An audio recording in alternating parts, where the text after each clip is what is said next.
Hello दोस्तों। आज मैं आपको बताऊंगा एक की रीजन क्यों कुछ ही लोग बहुत अमीर बन पाते हैं और क्यों ज्यादातर लोग गरीब या फिर मिडिल क्लास रह जाते हैं। रॉबर्ट नाम का एक लड़का था जिसके दो बाप थे। अब आप कुछ गलत मत समझिए, पहला उसका खुद का था, पर दूसरा उसके दोस्त का बाप था जिसे वो अपना मुंह बोला बाप मानता था। पहले वाले ने पीएचडी की थी, पर दूसरे ने कभी 8 क्लास भी पास नहीं की थी। दोनों बहुत ही इंटेलिजेंट और डिवीजन थे, पर दोनों की सोच बहुत ही अलग थी और दोनों रॉबर्ट को अलग अलग बातें सिखाते थे। पहला बाप बोलता था कि पैसा सारे फसाद की जड़ है और दूसरा बोलता था कि पैसा ना होना सारे फसाद की जड़ है। पहला रॉबर्ट को हमेशा महंगी चीजों के बारे में सोचने से मना करता था और कहता था कि वो हमारी हैसियत के बाहर है। दूसरा उसे कहता था कि वो सोचे और अलग अलग रास्ते ढूंढे जिससे वो सारी महंगी चीजें खरीद सकें। ये करने से उसका दिमाग तेज होगा और नए आइडियाज भी मिलेंगे। पहला उससे कहता खूब मेहनत कर अच्छे से पढ़ लें ताकि तुझे बड़ी कॉरपोरेशन में नौकरी लगे और तू बड़ा इंसान बन पाए। दूसरा कहता था तू खूब पढ़, मेहनत कर, पर खुद की बिजनेस खोल ताकि तू खूब सारी नौकरियां लोगों को दे पाए।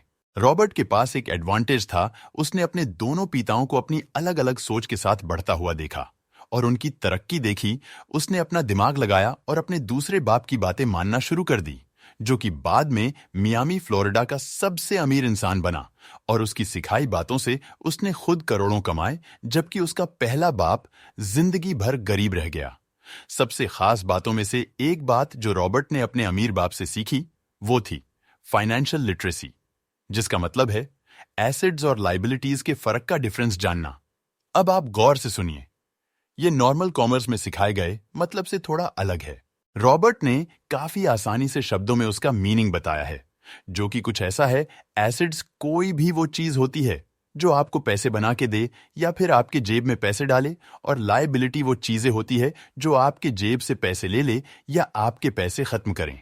अमीर लोग इसलिए अमीर होते हैं कि क्योंकि वो अपने एसेट्स बनाते हैं, जबकि मिडिल क्लास लोग बस लायबिलिटीज पर खर्च करते हैं।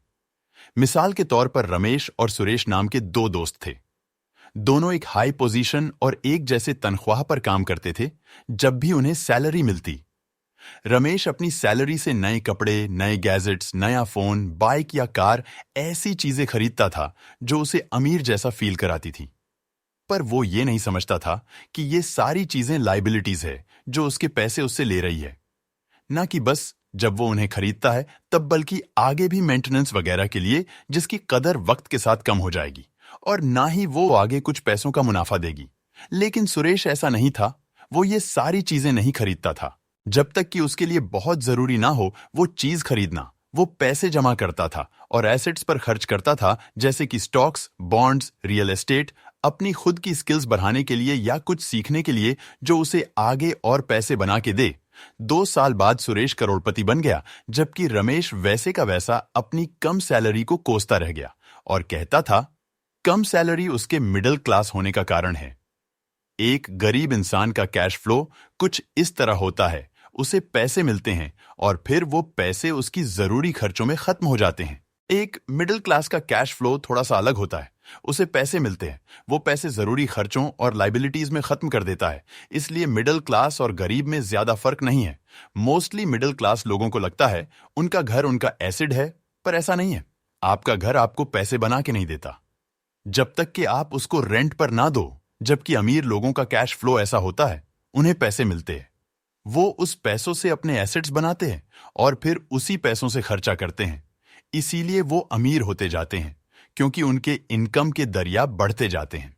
अगर आपको अमीर बनना है तो ये बात याद रखें, फर्क नहीं पड़ता कि आप कितना कमा रहे हैं, बल्कि आप उन पैसों को कैसे और कहां खर्च कर रहे हैं। ये इंपॉर्टेंट है।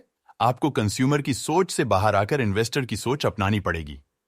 लोग कंप्लेंट करते हैं, उनकी खराब कंडीशन का रीजन उनकी कम सैलरी है, और सैलरी बढ़ेगी तो वो आराम से रहेंगे।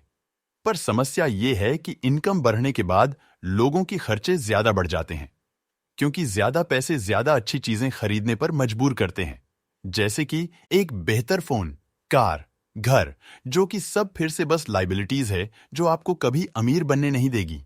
ये बातें मैंने रॉबर्ट कियोसाकी की book rich dad poor dad से पढ़ी है, जो वो पहली बुक थी जिसने मेरी सोच बदली और बेहतर बनाई। अगर आपको ये बातें अच्छी लगीं तो लाइक करें, अपने व्यूज कमेंट करें और फाइनली सब्सक्राइब करें। मैं आपको ऐसी काम की बातें जो मैंने दुनिया के कुछ सबसे समझदार लोगों से सीखी है शेयर करूंगा, जो आपको सक्सेसफुल बनने में मदद करेगी। और आखिर में, थैंक्स फॉर वॉचिंग।